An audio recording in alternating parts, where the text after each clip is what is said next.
aqui para trazer a palavra do PT nacional de, primeiro, reconhecimento do papel importante que o PT do Ceará tem hoje na nossa vida partidária, a importância que teve e que terá para a continuidade do nosso projeto nacional. Tivemos aqui uma grande votação para o presidente Lula em 22, elegemos o governador do estado, elegemos o senador da República, e essa contribuição do Ceará, assim como de todos nós no Nordeste, foi muito importante para tudo isso.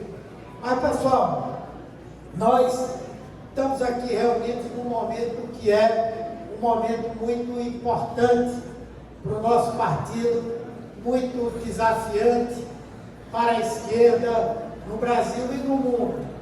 Nós assistimos ao longo desses últimos anos crescimento significativo da extrema-direita, no bojo da crise profunda que o modelo neoliberal viveu e está vivendo, e que a extrema-direita conseguiu, em muitos momentos, capitalizar, tentando colocar no mesmo saco a esquerda, a centro-esquerda e o neoliberalismo, os liberais. Caracterizamos como sistema, e a extrema-direita se apresentando como o questionamento ao sistema, a proposta antissistema. Com isso, eles conseguiram crescer no mundo inteiro. Hoje, na Europa, governam vários países, são fortes em outros mais. Na América Latina, tem governos e tem força também, e conquistaram a presidência dos Estados Unidos. E essa realidade entra também nas contas da extrema-direita como uma possibilidade da sua ampliação. Muito embora, em 2 meses de governo, o Trump já mostrou o que é o pensamento da extrema-direita, o que é a ação da extrema-direita, a reafirmação de conceitos que são frontalmente anti-humanidade, conceitos e preconceitos que procuram destruir tudo que foi construído ao longo do tempo nessa trajetória civilizatória que tem a humanidade hoje, e se concentram numa política que é a de aprofundar as desigualdades, facilitar a vida dos bilionários e, ao mesmo tempo, impregnar de uma falsa ideia da existência de bodes expiatórios que justificam a pobreza da classe trabalhadora americana, produzida pelo neoliberalismo, e que eles tentam materializar na figura dos imigrantes, materializar no conceito da diversidade. Mas o próprio Trump já começa a viver hoje o sentimento de rejeição da sociedade, porque, obviamente, a sua política é a da destruição do que há de democracia nos Estados Unidos, é de construção de um unilateralismo mundial, onde os Estados Unidos seriam uma espécie de xerife e de o país mais poderoso ao qual todos devem se submeter. Na América Latina, a resistência à extrema-direita tem enfrentado, eu diria, altos e baixos. Hoje nós temos o Brasil, hoje nós temos o México, hoje nós temos a Colômbia, temos o Chile, temos a própria Bolívia, que vive uma crise importante hoje no campo popular, e que pode sofrer reverses por conta dessa decisão, mas ao mesmo tempo, dessa divisão, mas ao mesmo tempo nós estamos assistindo aí a Argentina, que passa também a viver uma crise, o governo de Milei, na América Central, alguns países também. Portanto, essa resistência e essa disputa, ela acontece. E aqui no Brasil, ela acontece também. Nós assistimos ao longo dos últimos anos o crescimento da extrema-direita, o bolsonarismo como a sua corrente mais visível e mais forte, mas nós conseguimos derrotar a extrema-direita na última eleição. Obviamente que eles têm capacidade de mobilização, têm força nas redes sociais, principalmente porque são apoiados fortemente pelas chamadas Big Techs, essas plataformas que o tempo inteiro difundem o discurso da desinformação, o discurso de violência, o discurso do individualismo.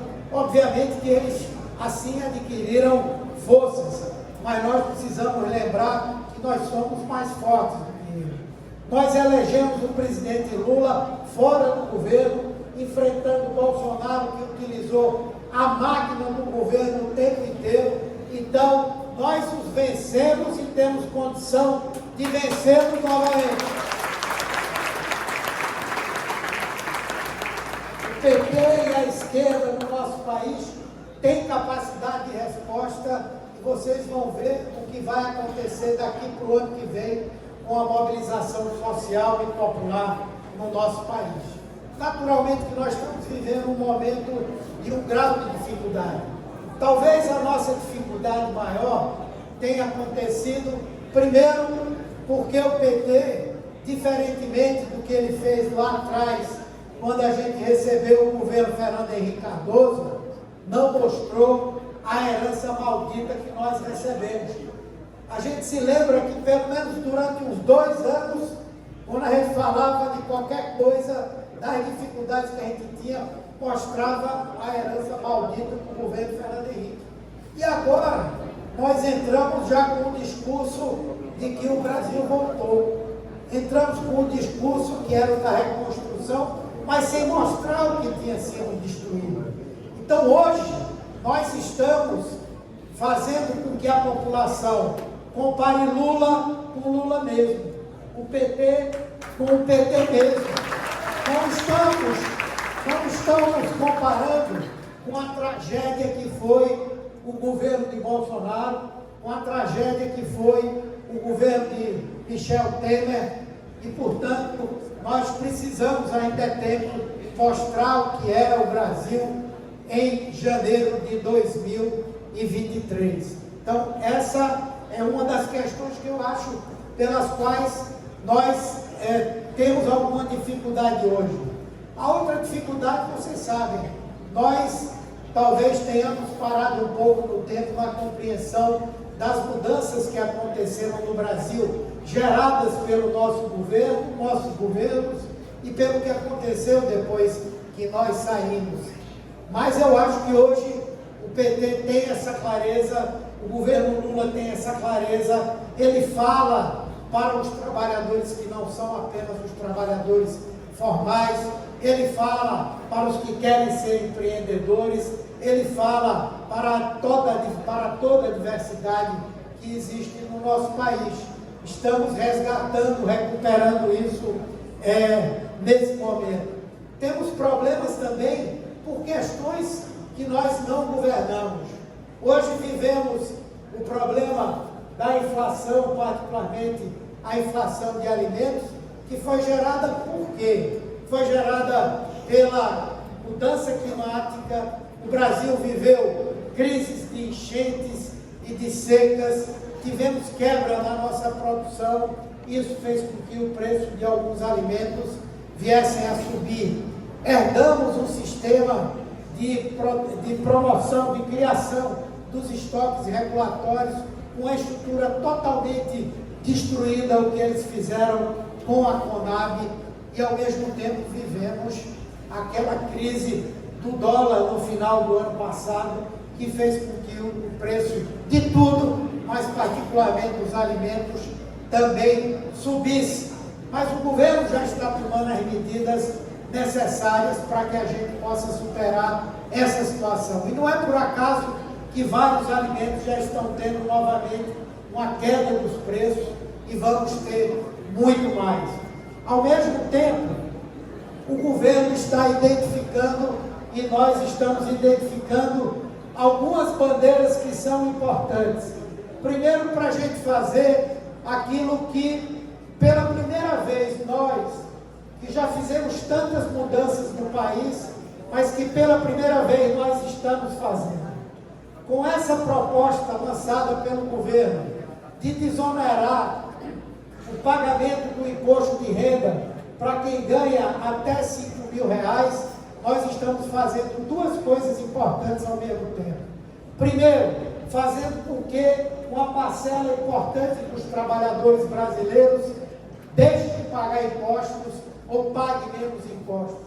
Para vocês terem uma ideia, essa proposta lançada pelo ministro Haddad, ela vai beneficiar 90% dos contribuintes do imposto de renda no Brasil.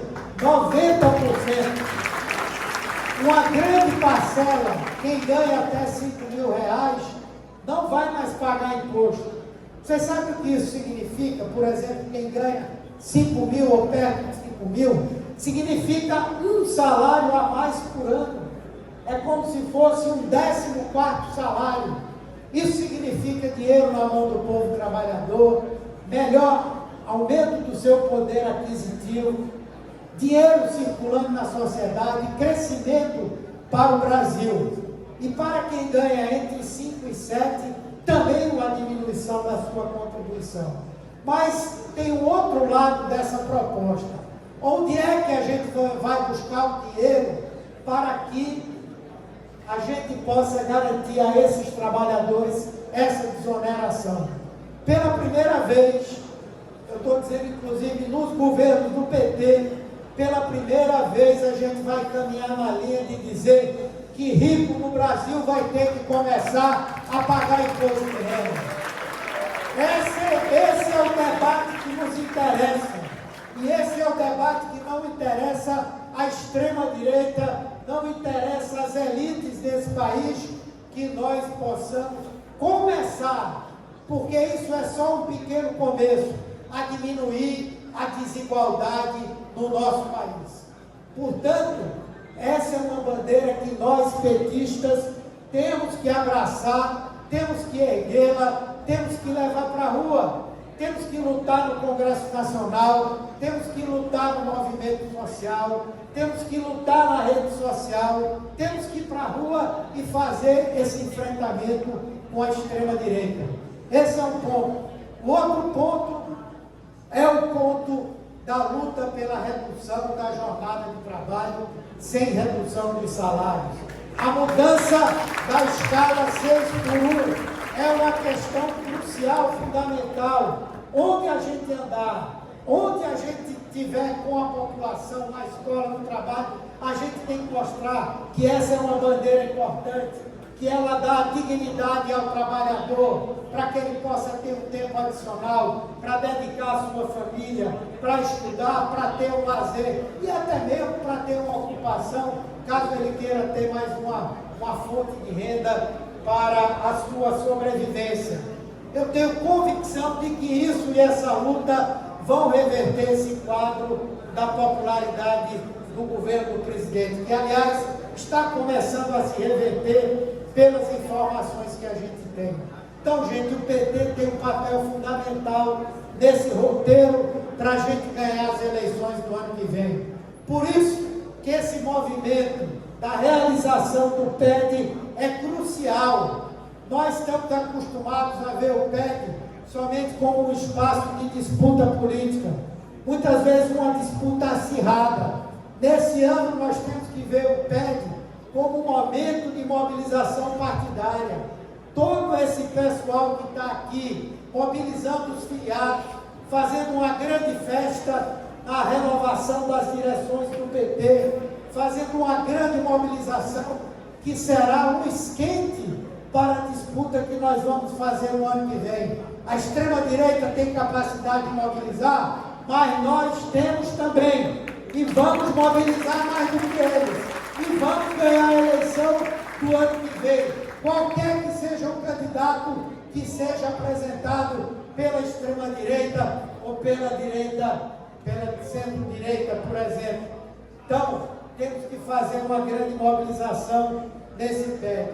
E temos que aproveitar esse PEC não para semear divisão entre nós temos que ter unidade. O PT foi dirigido até agora com competência, com transparência, com clareza e com força. A nossa companheira Gleisi, que presidiu o partido até agora, juntamente com Guimarães, juntamente comigo, juntamente com outros integrantes dessa atual direção, conduziram com a militância, conduziram com os filiados do PT uma grande luta que passou pelo enfrentamento ao golpe que foi dado contra Dilma, pelo enfrentamento a todo o processo da Lava Jato, contra a prisão do presidente Lula. Enfrentamos o debate de 2018 com a candidatura de Haddad, que foi para o segundo turno, teve uma grande votação, e o mais importante de tudo, foi sob o comando de Gleisi Hoffmann que nós ganhamos a eleição de 2022. Portanto, o que nós temos que fazer é dar continuidade a esse trabalho. Todos nós consideramos essencial a vitória do presidente Lula, todos nós queremos ampliar as alianças para garantir essa vitória, todos nós queremos fazer o enfrentamento com a extrema-direita, então nós temos que nos unir. É isso que nós precisamos fazer. E o meu chamamento aqui é o chamamento da união. Por último, quero falar para vocês rapidamente sobre a importância do Ceará nesse processo. Não somente que é um dos estados que mais tem filiados, que tem uma ampla capacidade de mobilização para esse processo de renovação, mas também porque é um estado-chave. Quais são os estados no Brasil que tem um governador do estado? Estou falando só do PT não, que tem um governador do estado, que tem representação no Senado, que tem bancada forte na Assembleia Legislativa, na Câmara Federal. O Ceará é um exemplo concreto disso. E nós não somente temos muito respeito e admiração por isso, como também temos uma grande expectativa. A grande expectativa de que o Ceará reeleja seu governador, de que o Ceará dê uma grande contribuição para a reeleição de Lula e que contribua com a grande estratégia que nós vamos ter no ano que vem, que é a de garantir que nós tenhamos maioria no Senado Federal. Não o PT sozinho, que é muito difícil, mas que o presidente Lula tenha uma bancada majoritária no Senado Federal. Por quê? Porque nós hoje estamos correndo o risco de ter uma maioria da extrema-direita. Isso significa o quê? Impeachment de ministro supremo, impedimento de votação de integrantes das agências, CPI, o diabo 4, que a gente sabe como eles atuam. Por isso nós vamos precisar ter uma bancada forte, construir no PT e com os outros partidos essa grande maioria. E o Ceará tem uma responsabilidade grande nisso, porque tem amplas condições de eleger os 2 senadores para que nós tenhamos um componente lá no Senado. Então, pessoal, falei demais, mas queria deixar essa mensagem agradecendo a todos vocês, a todas vocês e fazendo um chamamento para a luta, para a mobilização e para a vitória. Partido é dos trabalhadores! Partido é das